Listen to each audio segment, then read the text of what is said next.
시간 걸려서 했는데 정말 어렵게 이렇게 했는데 그걸 밟아서 그렇게 없었거든.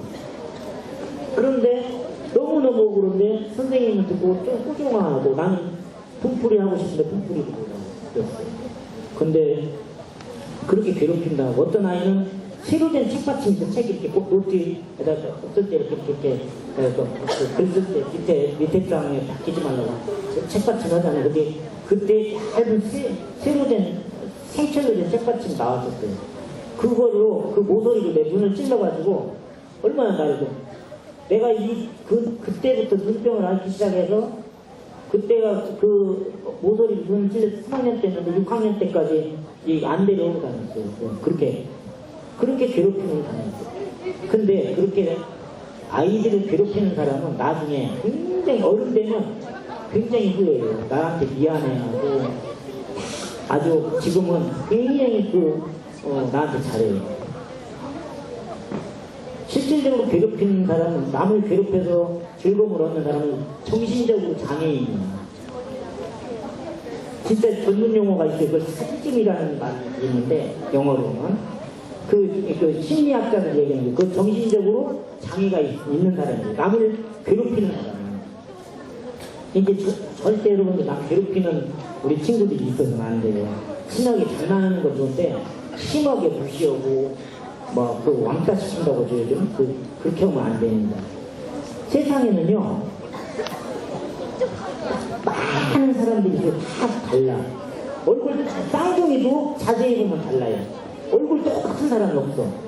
그것처럼 다 다른데 바닷가에 모래알처럼 많은 사람들이 다 자기 모습을 갖고 있거든요. 자기들과 좀 다르다고 해가지고 이 싫어 왕따고 잘못된 거예요. 우리 어머니들도요 자녀들이 자기 자녀만 괜찮으면 괜찮다 하는 생각 없이 가진 분은 그 양반 정신적으로 장애인인 거예요. 왜냐하면 주위에 자기 자녀하고 친한 아이들까지 잘 보살펴서 친하게 하고 사람과 사람 사이에 관계를 아름답게 행복하게 갖는 그런 교육을 자녀한테 해주고 서로를 위해서 해줘야 그래야만이 정상인 거예요. 그래서 옛날에는 지금보다 없이 살았을 때도 이웃지에서 굶는 사람은 벌써 눈치가 보여요. 밥을 먹는데 끼니 때 조석 때 찾아오면 그 사람은 굶었다는 얘기예요. 몇 끼 굶어서 배가 고파서 밥을 들어 먹으러 온 거예요. 체면이나 말은 않지만. 그러면 막 오라고 같이 먹자고 자기가 먹던 밥 자기도 배고픈데 반 덜어서 놔서 먹이고 그랬던 그런 사람과 사람 사이의 아름다움을 가지고 있었어요. 그런데 지금은 앞집이 누가 언제 들어가고 나가는지도 모를 정도로 냉정한 세상이잖아요. 지금 세상이 물질로는 많이 풍요로워졌을지 몰라도 과연 사람이 살 수 있는 사람이 행복한 그런 세상일까요? 사람이 사람을 믿지 못하죠. 제가 동시 작가니까 아이들은 많이 접해야 돼요. 저는 불행히도 스가에 자녀가 없어요. 그러다 보니까 남 아이들이라도 잘 친해지고 아이들과 친구가 되고 싶어서 접근을 해요. 근데 어떤 세상이냐면 그런 아저씨는 이상한 아저씨예요. 잘못 오면 오염한 아저씨니까 아이들이 경계해요. 그리고 학부형니까 뭐라고 슬픈 세상이 돼버렸어요. 그게 왜 그렇게 되냐면 물질적으로 풍요로만 노리고 출세 또 경쟁사회 이 속으로만 사회가 가버렸기 때문에 그렇게 된 거예요. 그래서 지금 아이들 물질이 풍요로워서 다 스마트폰 갖고 있고 컴퓨터 갖고 있잖아요. 저희 젊은이들 지하철 타면 사람들이 얘기도 안 해. 다 이거. 그런데 그게요. 그 속에서 사람과 교류한다고 하지만 그 감정 있는 노래니까 슬픈 대로 같이 공유하고 기쁜 대로 같이 공유하고 그저 티격태격 하면서도 정들어가지고 나중에 며칠 안 보면 보고 싶고 온 그런 인간미를 잃어버리는 인성 자체가 기계화돼버리는 마음 자체가 그렇게 세상에 돌아가는데 그런 걸 보완하고 치유해주는 게 뭐냐면 바로 문학이에요. 문학 예술이에요. 예술, 잘 그림, 좋은 그림, 영화, 감상. 근데 특히 문학이에요. 왜? 문학은 상상력을 최대한 넓혀주기 때문에. 그리고 감정의 이해력을 굉장히 높여주기 때문에 그래서 아이들한테 문학 작품을 많이 쓰도록 해줘야 됩니다. 그래야 좋은 침성으로 자랄 수 있어요. 우리 친구들 글 잘 쓰고 싶죠? 글 잘 쓰기 싫은 사람 손 들어봐. 난 글 잘 쓰는 사람 되고 싶다는 사람 손 들어봐. 그러면요, 세 가지를 열심히 해요. 야, 잘 들어봐요. 첫 번째, 많은 책을 읽어라. 책을 많이 읽어야 돼요. 특히 문학, 동시작품이나 동화책 많이 읽어요. 그리고 두 번째, 세상에 있는 모든 것들을 관찰을 잘해서 이렇게 보면서 친구도 관찰해도 되고 모든 게 글감이 되니까 사물 관찰도 해야 되고 생명체도 관찰해야 되고 하다못해 파리나 모기도 관찰을 잘해야 돼요. 관찰을 하면서 생각을 해요. 그걸 많이. 또 세 번째는 뭐냐면 많이 써야 돼요. 하다못해 편지라도 쓰고 일기라도 쓰고 열심히 써봐야 돼요. 그래야 글솜씨가 들어요. 그러면 어느 날 보면 작가처럼 잘 쓰는 사람도 있어요. 그럼 문단 대비해주고 책을 많이 읽어도 아는 것도 많지, 또 생각을 많이 하다 보니 상상력도 풍부하고 감정도 좋지, 글을 많이 쓰다 보니까 글솜씨도 좋으니까 다 순박자가 맞은 거예요. 그럼 글쓰는 작가가 될 수 있어요. 저는 가정형편이 어려워요. 여러분들이 가정형편이 좋아 대학교까지 공부해야 돼요. 좋으니까. 너무너무 힘들어서 가난해서 중학교밖에 공부를 못했어요. 그런데 어떻게 시인이 됐겠어요? 책을 많이 읽었어요. 그래갖고 책을 읽다 보니까 그리고 글을 쓰다 보니까 열심히 쓰다 보니까 잘 써졌거든요. 그래서 시인이 됐어요. 자, 제 얘기를 왜 했냐면 제가 쓴 하늘까지 75cm 그 책이 바로 제가 살아온 과정에 그 소설 이야기의 줄거리가 될 때입니다. 경험을 했기 때문에 그 이야기를 쓸 수 있는 거예요.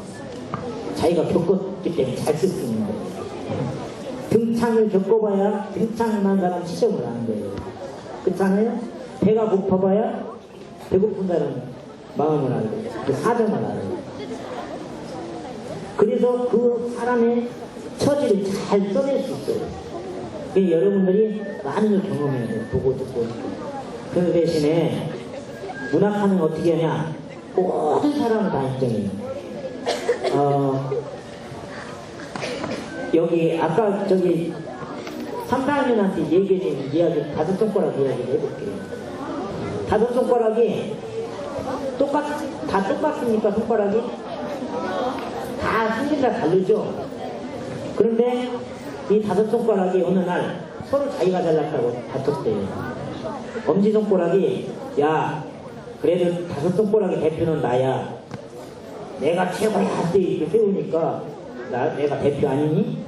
그러니까 이 두 번째 집게손가락이 아이 참 웃기고 앉았네. 야, 너 뭐 가르칠 때는 이렇게 가르치든? 이렇게 가르치지? 아 저거 봐라 할 때 이렇게 하지. 아 저거 봐라 이렇게 하지. 네? 그러니까 내가 이렇게 하니까 내가 최고지 뭔 소리야. 그러니까 가운데 손가락 따로 서고 쓸데없는 소리 말고 5손가락 차례 펴고 쫙 뻗쳐봐. 쫙 뻗쳐. 누가 제일 기니? 내가 제일 기지. 그러니까 내가 제일이야. 그리고 내가 손을 가장 가운데 중심을 잡고 있잖아. 내가 기둥이란 말이야. 그러니까 내가 대표지. 그러니까 네 번째 손가락 있다가 놀고 있네. 응? 놀고 있어. 야, 가장 중요하고 사랑하는 사람 만나서 약혼하고 결혼할 때 좋은 보석 반지를 어느 손가락에다 끼냐? 그러니까 내가 최고 귀한 손가락이 최고 대표지. 그러더래. 그런데 새끼손가락이 가만히 생각하니까 할 말이 없는 거야. 쬐끄만지 반지 끼는 것도 아니지. 가장 끝머리. 그래갖고 골라서 삐졌어. 그래 니들끼리 잘해봐. 그래갖고 뭘 하려고 피면 확 꼬부려버리고, 주먹을 뭘 꼭 집으려고 주먹을 꼭 집으면 확 떠버리고. 그러니까 도저히 물배를 살 수가 없는 거예요. 내 손가락이. 그래갖고 나중에 새끼손가락을 달랬대. 내 손가락. 그래 네가 우리의 대표야. 너 대표 세워줄게. 그래서 그 다음부터는 뭐 누구랑 약속할 때는 새끼손가락 대표로 나서 걸었다. 자, 그러면 이 5손가락 중에 누가 제일 소중해요? 네?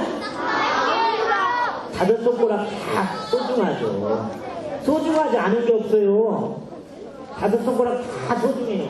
그것처럼 사람도 그런 거예요. 저 숲에 가보면 숲에 키 크고 잘생긴 나무들만 있고 나머지 잡목이는 잡풀이 싹 없다고 해봐요. 그 숲이 과연 아름다울까?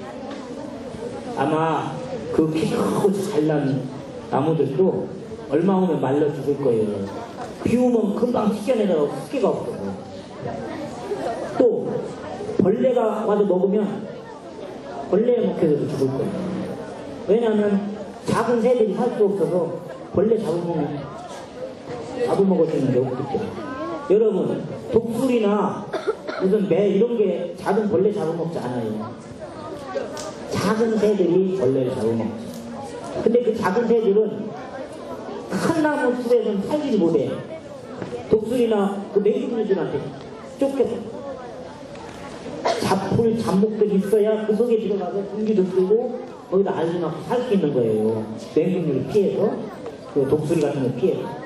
그런데 만약에 그런 것이 없다면, 그리고 그 잡목들이 피는 꽃이나 열매들이 얼마나 beautif해요. 그런 걸 생각해보면 아름다운 숲이 되려면 작은 이끼류까지도, 버섯 이끼류까지 다 존재해야 진정 아름다운 숲이거든요. 사람들도 그런 거예요. 사람들도. 그 자기 옆에 자기가 좀 다르다고 좀 힘이 약하다고 빨고 괴롭히고 그거는 정신적으로 장애인입니다. 그래서 절대 그런 마음 가지면 안 돼요. 다 똑같으면 다 소중한 사람들이에요. 알았죠? 네. 그런데 문학은 바로 그런 다 소중하게 생각하는 마음을 고취시키는 게 문학이에요. 그걸 발전시키는 거예요. 그렇게 하도록 사람들한테 좋은 마음을 부여해주는 게 문학이에요. 그래서 많은 문학책을 많이 보고 생각을 많이 하고 글도 열심히 쓰고 해서 글을 잘 쓰면요 이득이 많아요. 어떤 사람이 실수로 어떤 그 사고를 내가지고 많은 사람을 다치겠어요. 그래서 감옥에 가게 됐는데 평소에 착하고 진짜 성실했던 사람이라 동네 어떤 사람이 그 사람들을 글로 구구절절 써줬대요. 글 잘 쓰는 사람. 써줘갖고 동네 사람을 도장받아서 올리니까 재판관이 보고 이 사람은 감옥을 몇 년 살아야 될 죄를 졌는데 평소에 이렇게 잘 살았다 글을 보니까 내가 이 참 모범생인 것 같아서 한 번은 용서해주겠다 해갖고 집행유예라는 게 있어요. 몇 년 형을 받아도 그 몇 년 동안 집에서 그냥 가서 살면서 조심하고 다시는 죄 짓지 않고만 살면 면제해주겠다고 내주는 그렇게 나왔다는 거예요. 글을 잘 쓰면요 얼마든지 그보다 더 그리고 글 잘 쓰면 많은 사람들한테 따뜻한 마음으로도 굉장히 좋은 업적을 남길 수 있는 우리나라에는 그 좋은 작가들 아까 선생님도 많아요. 제가 어렸을 때 읽은 책들이 외국 동화도 많죠. 예를 들어 프랑스 이렇게 톰 소예어는 거지 왕자 또 민호공주 소공녀 이런 것들이 그때 다 읽었는데 우리나라 동화 중에 몽실언니 쌍무지개 뜬 언덕 마르니케 샌드니 이런 동화들도 굉장히 좋은 동화들입니다. 그런 동화들을 읽었어요. 여러분들도 그 동화 동시로는 옛날 동시 하나 읊어볼게 들어보실래요? 지금 연기하면 여러분 공장 연기만 생각하죠. 공장 연기. 그럼 집에서 연기 굴뚝 있는 사람 집에 굴뚝 있는 사람 해보세요. 그러니까 단독주택에 사나고 단독주택도 요즘은 굴뚝 거의 없는데 이게 옛날에는요 아파트 이런 거 없을 때는 단독주택 때는 특히 아까 얘기했던 나무 떼 가지고 밥 짓고 올 때는 집집마다 굴뚝이 있었어요. 그래갖고 그 집이 밥 짓 때만 떼는 게 아니라 물을 데우기 위해서 불을 떼기도 하고 방을 데우기, 따뜻하게 데우게 되는 물때기도 하는데 그게 군불이라는 거예요. 근데 그 연기라는 제목의 동시를 읽어보기 잘 들어주세요. 두 집 건너 한 집에 군불 때더니 굴뚝연기 모여서 구름 되었네.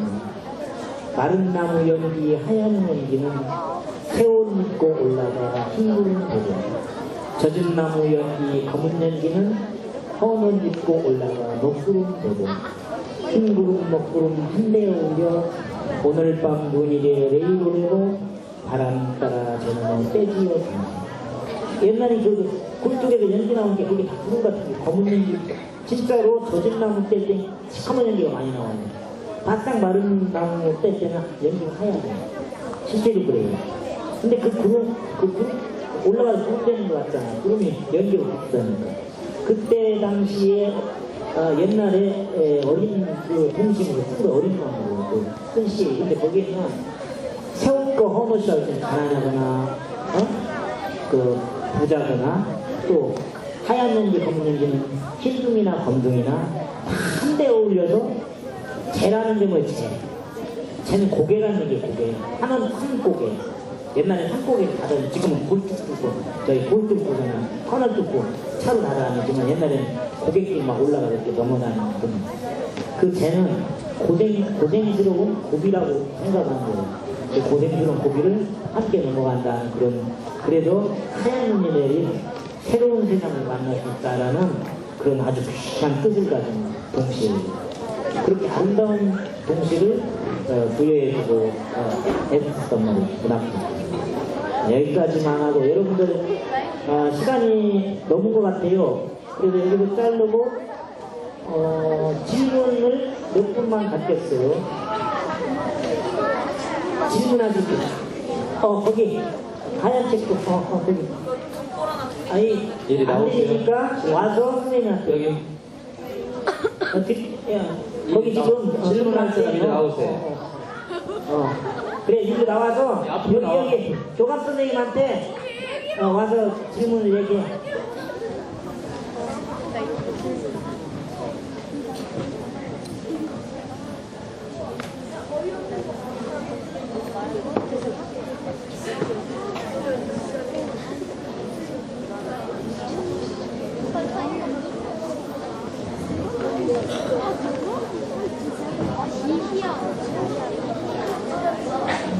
자, 등산 파종을 냈는데요. 이제 파종이라는 건 종기를 파낸다는 뜻이에요. 없앨, 방깨뜨기 받자.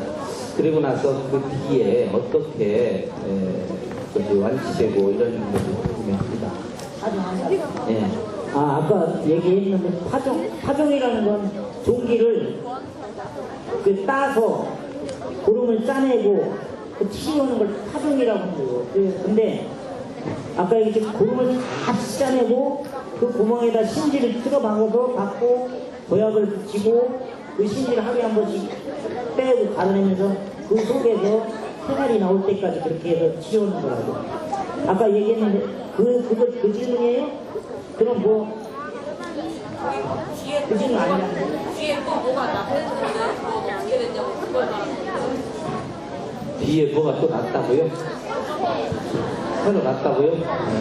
빼서 먹었습니다. 이게 여러분 여드름 알죠? 여드름을 주먹만하게 큰 여드름이라고 상상해봐요. 근데 그게 오금이라 해가지고 그 썩은 그 핏덩어리가 차 있는 거예요. 그렇게 되는 거예요. 그 공기라고. 자, 또 질문 없습니까? 예, 거기 분홍. 네. 큰 소리로 얘기해.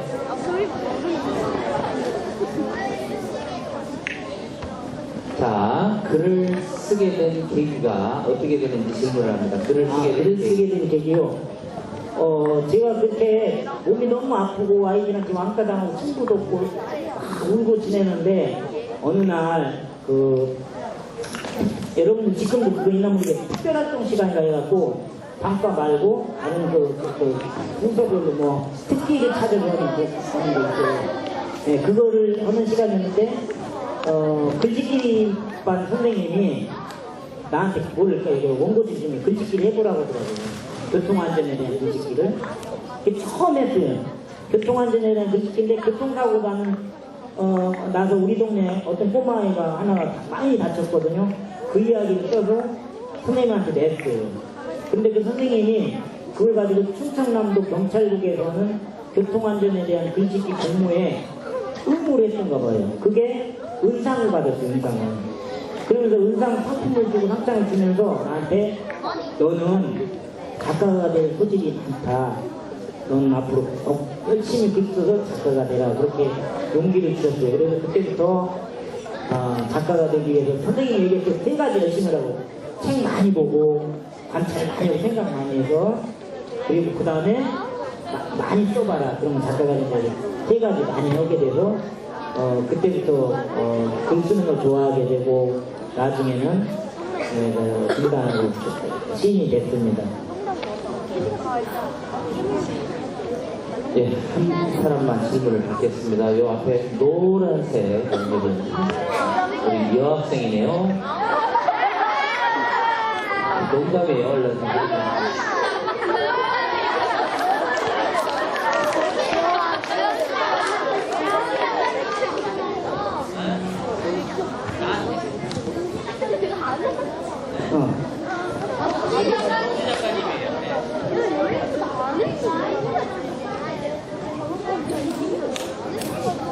우리가 이제 안학수 작가가 이제 결혼을 했는데 이제 수사에 자녀가 없습니다. 자녀가 없어요.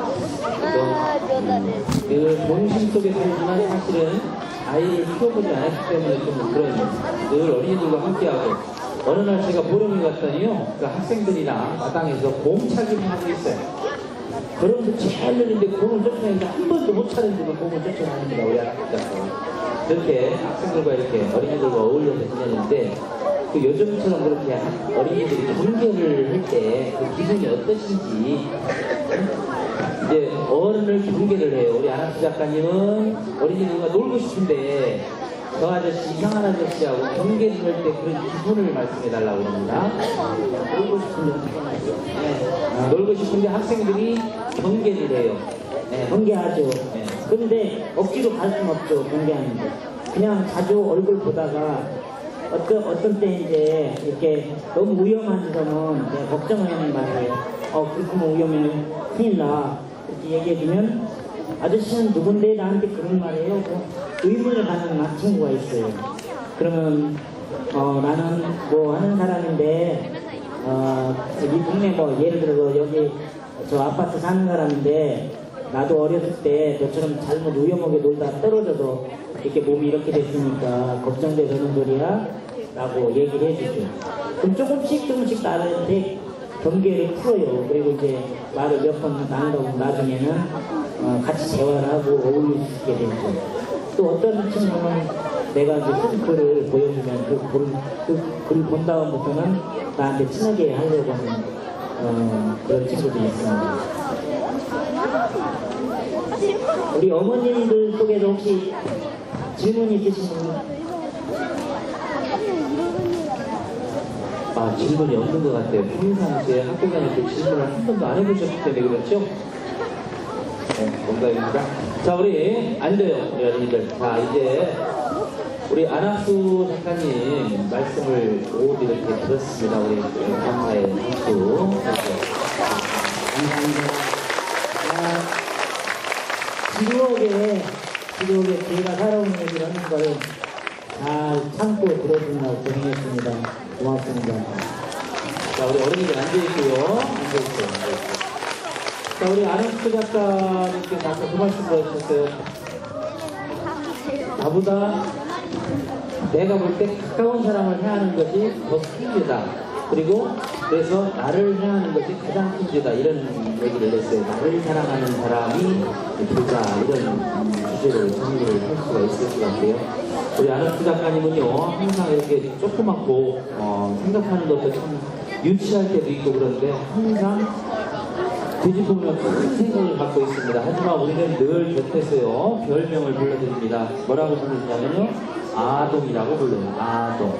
우리가 부를 때, 아동 오셨어?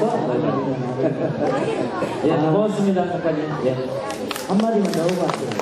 우리 이경호 교감 선생님은 나랑 충남 충남 작가회 같은 회원이시고 시인이십니다.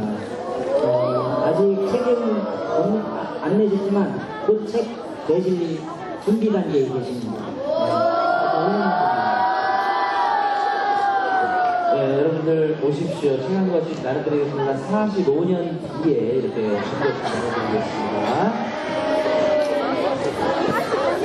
자, 김예순 선생님 나오셨나요? 김예순 선생님? 네, 안 나오셨어요? 네, 또, 예. 자, 우리 어린이들 일어서. 오늘 고생 많았어요. 자, 어린이들은요, 교실로 갑니다. 자, 교실로 가자. 사인 시간 없어요. 사인 시간 없습니다. 다음에 올 거예요.